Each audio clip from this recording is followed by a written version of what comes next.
भस्मासुर का अंत कैसे हुआ। एक बार देवर्षि नारद भूमंडल में घूम रहे थे तो उन्हें बृकासुर नामक राक्षस मिला। नारद को देखते ही उसने कहा, देवर्षि, आप अच्छे अवसर पर आए हैं। मैं आपसे एक सलाह लेना चाहता हूँ। बताइए, ब्रह्मा, विष्णु और महेश में कौन देवता ऐसे हैं जो शीघ्र और थोड़ी ही तपस्या में प्रसन्न हो जाते हैं। नारद ने सोचा, यह असुर इस समय जैसा अपना जीवन बिता रहा है आगे भी ऐसे ही बिता सकता है, पर लगता है अब यह त्रिदियों में किसी की विशेष आराधना कर बलशाली होना चाहता है। वर पाने के बाद इसकी आसुरी शक्ति बहुत ही प्रबल हो जाएगी। फिर यह ब्राह्मणों, ऋषियों तथा देवों को सताया करेगा।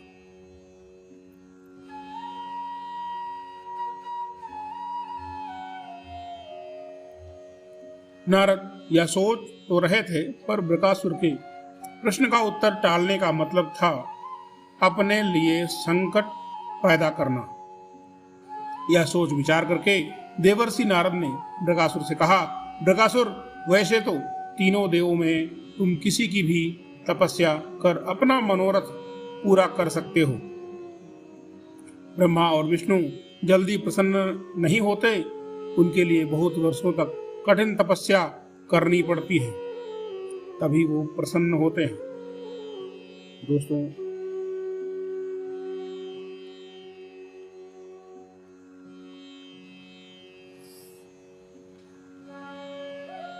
यह भी हो सकता है कि तुम्हारी आयु समाप्त हो जाए और तपस्या पूरी ना हो।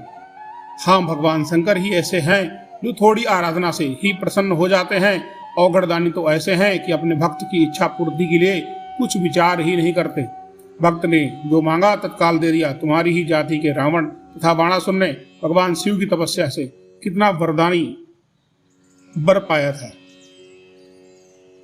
अब तुम स्वयं विचार कर लो कि किसकी आराधना करनी चाहिए जिससे शीघ्र फल मिले। नारद जी के मुख से ऐसी बात सुनकर बृकासुर ने भगवान शंकर की ही आराधना करने का निश्चय किया और हिमालय के केदार क्षेत्र में जाकर शिव की आराधना करने लगा। उसकी आराधना से प्रसन्न होकर भगवान शंकर प्रकट होकर बोले, वत्स, मैं तुम्हारी तपस्या से प्रसन्न हूं। बृकासुर हाथ जोड़कर बोला, प्रभु, नारद जी ने कहा था कि आप शीघ्र ही प्रसन्न होकर वर देते हैं, पर इतने वर्षों की आराधना के बाद आपने दर्शन दिए, आप शीघ्र प्रसन्न नहीं हुए। इसका मतलब नारद ने मेरे साथ छल किया। अब आप प्रसन्न होकर वर देना चाहते हैं तो मैं भी वैसा कठिन वर चाहता हूं। आप कृपा करके मुझे मारण वर दीजिए।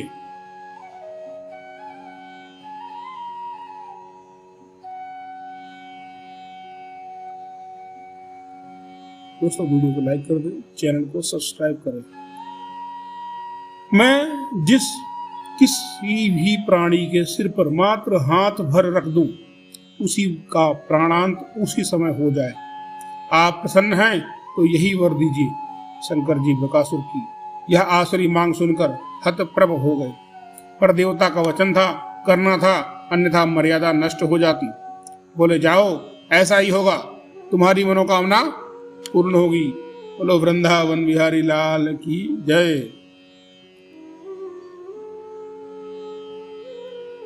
बृकासुर बोला, प्रभु, आपका यह वर सत्य है या नहीं, इसकी परीक्षा लेना चाहता हूं। इसलिए पहले आपके सिर पर ही हाथ रखकर देखता हूं कि इस वर में कितनी सत्यता है। असुर की ऐसी बात सुनकर भगवान शंकर अपने ही जाल में फंस गए। अब क्या करें? वह राक्षस कुछ न सुनेगा न मानेगा। ऐसा सोचकर भगवान शंकर वहां से तत्काल भागे।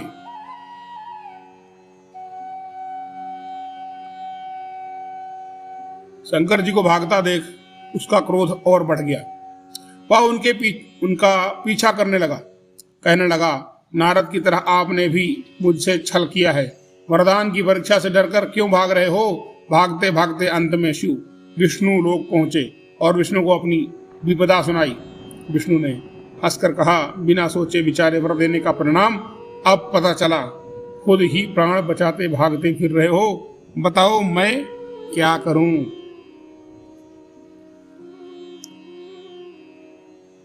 ऐसी परिस्थिति में फंस गए महादेव। आपके वर की सत्यता तो उससे सिद्ध करनी ही होगी। किसका सिर उसके आगे करूं? शिव ने कहा, नारायण नारायण, मुझे कोसने से मेरा संकट दूर नहीं होगा। कुछ करिए, अन्यथा वह यहाँ भी पहुंच जाएगा। भगवान विष्णु ने योग माया से एक वृद्ध तेजस्वी ब्रह्मचारी का स्वरूप बनाया और उधर चल पड़े जिधर से बकासुर आ रहा था।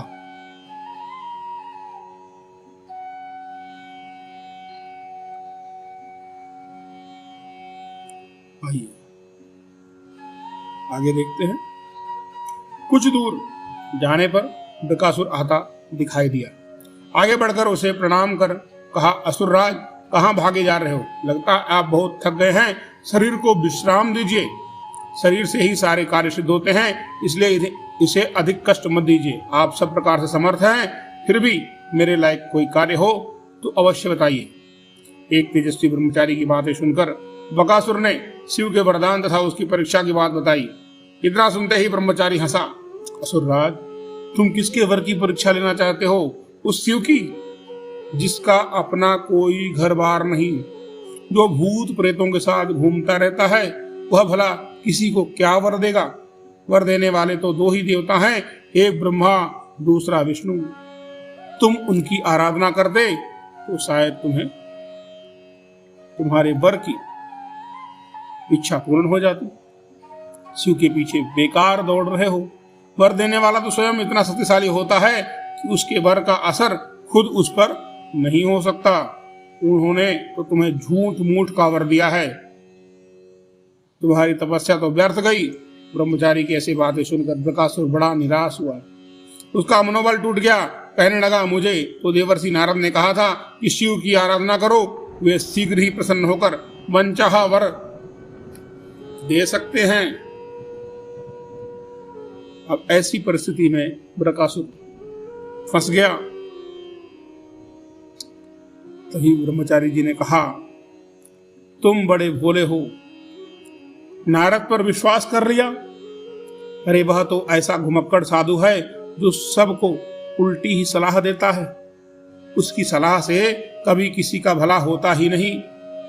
तुम्हें मेरी बात का विश्वास ना हो तो खुद अपने ही सिर पर हाथ रख कर देखो कि कैसे शिव ने तुम्हें झूठा वर देकर बहकाया है। उनकी झूठ की पोल ना खुल जाए, इसलिए वह भाग गया यहां से।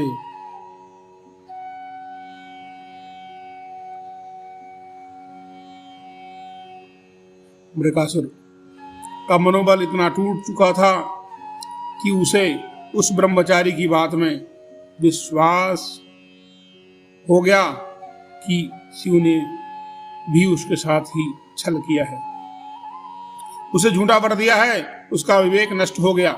ऐसा सोचते हुए वह वर की सत्यता की परख करने के लिए उसने अपने ही सिर पर हाथ रख लिया और सिर पर हाथ रखते ही भयंकर अग्निपुंज प्रकट हुआ और बकासुर उसमें भस्म होकर राख की ढेर बन गया। क्योंकि बकासुर अपने हाथों से भस्म हुआ था, इसलिए इसका नाम भस्मासुर भी पड़ गया। दोस्तों, वीडियो को लाइक कर दें, चैनल को सब्सक्राइब कर दें। हर हर महादेव, श्री शिवाय, नमस्तुभ्यम।